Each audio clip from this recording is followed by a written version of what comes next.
Are you considering selling your house? Well, if so, this is the video for you.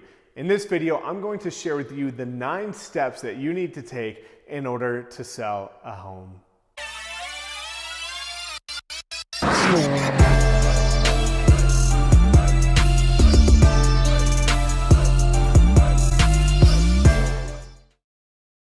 Hey everyone, my name is Mike Sherrard with Redline Real Estate here in Calgary, and I'm beyond excited to share with you the 9 steps it takes to sell a home properly in any city.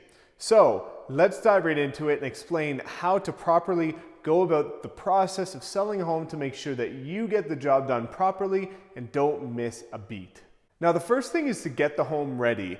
Of course, as you guys know, especially if you are putting your buyer's shoes on, homes need to be presented well. You want your home to look as good as possible, so make sure you do your decluttering, your tidying up, clean it up, make it look as good as possible. Another piece of advice is make sure that you depersonalize it. You want to do that for not only safety and security reasons, to protect the identity of you and your home and your children if you have any, but also just to make sure that it's as neutralized as possible. Now, once your property's ready, you want to make sure that you interview an agent. You want to make sure that you choose the best agent for the job. You want to make sure that you choose an agent that not only you resonate with and make sure that you get along, because it is a partnership, it is teamwork. You want to make sure that you enjoy the person that you're working with, but also you want to make sure that you choose someone who's very savvy in terms of marketing. They know how to get your home sold in less time for more money. They're on the leading edge of technology and understand all of the relevant tools to use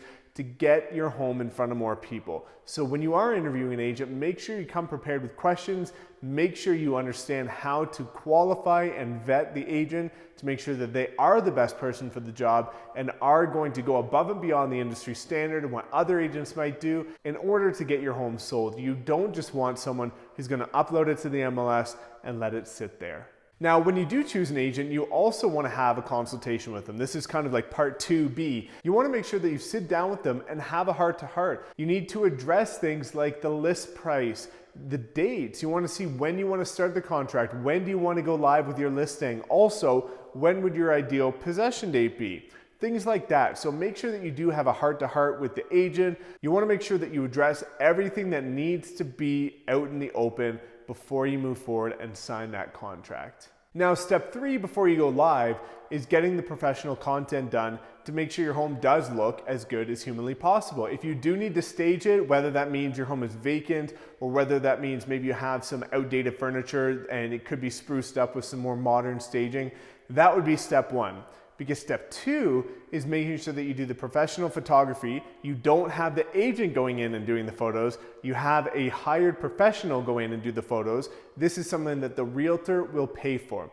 Real estate agents pay for professionals to come in and showcase your home to make sure that it looks as beautiful as it truly is. And they should be doing a video to make sure that they capture the beautiful essence of your home. Shows all of the things that the photos just can't quite capture and gives a nice additional layer of marketing to your house. That is when you go to market. That's when you launch the property on the MLS, and that's when the marketing should get started. So step 5 after the property goes live on the MLS is for you to start doing a bit more work. That's typically when you'll start to have things like open houses on the weekends or maybe weekday evenings. And the agent should also be doing continual marketing. What you want to make sure you do, and also this comes into play when you're vetting the agent, is choose an agent that does continual marketing. It's not just passive marketing, it's active marketing. Active marketing is marketing that is ongoing. It's proactive, it's push marketing. Getting the property in front of more people to make sure that if your property is the perfect property for someone, even if they're not looking for a home, your home will land on their lap. So make sure that after the listing goes live, your home is constantly being marketed and there's updates being associated with that. Step 5 would be an offer. Hopefully you're going to receive an offer quite quickly after your home goes live on the MLS.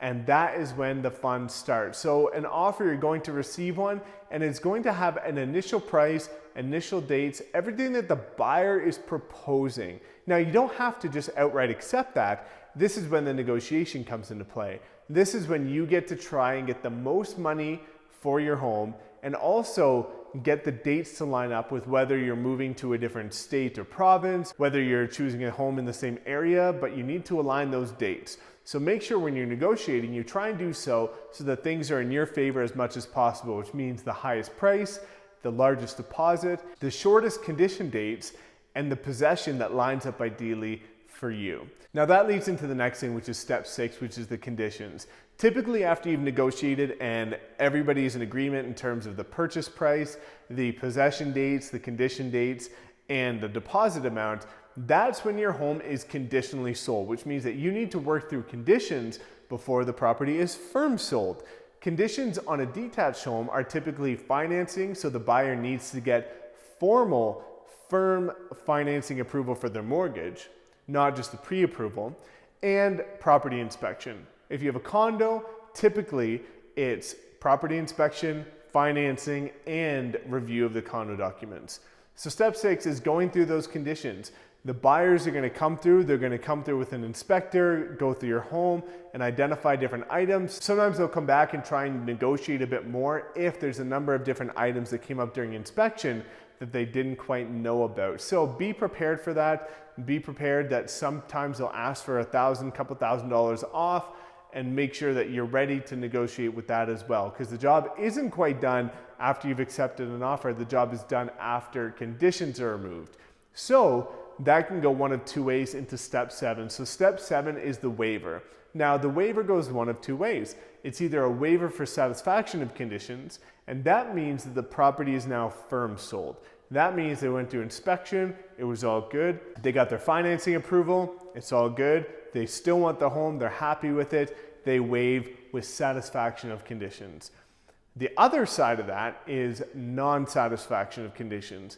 That would be they didn't get their financing approved, or something like the condo doc review didn't go well and it says that there's going to be something like a special assessment coming up and that turned off the buyers, or the inspection showcased things that the buyers, again, were not willing to handle and they decided not to waive conditions. Now let's move forward as if they did waive conditions. So step 7, they waived, the home is now firm sold, and this is typically where the job of the real estate agent ends, and step 8 is dealing with the lawyer. This is the final step before taking possession. So you're going to end up sitting with the lawyer and signing some final legal documents in order to transfer the property into the buyer's name, releasing it from yours, transferring it off title, and giving home ownership to the new owners. This meeting with the lawyers typically happens within 1 to 2 weeks of possession. So if you have 60-day possession, don't worry, things are going to go quiet for a little while because the agent and the lawyers don't have a whole lot to do until that time frame. So that's when you start to meet with them and sign off on the dotted line. Step 9, possession. This is the day that everybody's been waiting for. It's exciting, it's emotional, it's impactful, it's something that hopefully you're going to remember because it's going to be a positive experience. And that could mean possession of your new home, or if you're going to rent, that means the buyers are taking possession. Now, what you want to do is make sure you get all your stuff out before noon on that date. Now, typically that's what the agreements say is noon on possession day, but sometimes it happens here, there, a little bit, an hour or two. One thing that you want to make sure is that you're out well in advance. You don't want to be rushing. You don't want to be waiting for the last split second. You want to make sure that you're proactive with your packing, with your moving, all that good stuff, because sometimes what the buyers are going to do is they have a term in the offer where they come in and they view the property within 24 hours of possession. You want to make sure that your stuff is either out, or you want to make sure that the property is nice and clean and that they're comfortable moving in the next day. So there you have it, guys. Those are the 9 steps that you need to take in order to properly sell a home in any city. If you have any questions about selling your home for more money in less time, please reach out or drop a comment below. Thank you so much for tuning into this video. Please give me a thumbs up and subscribe if you haven't. We will see you next time.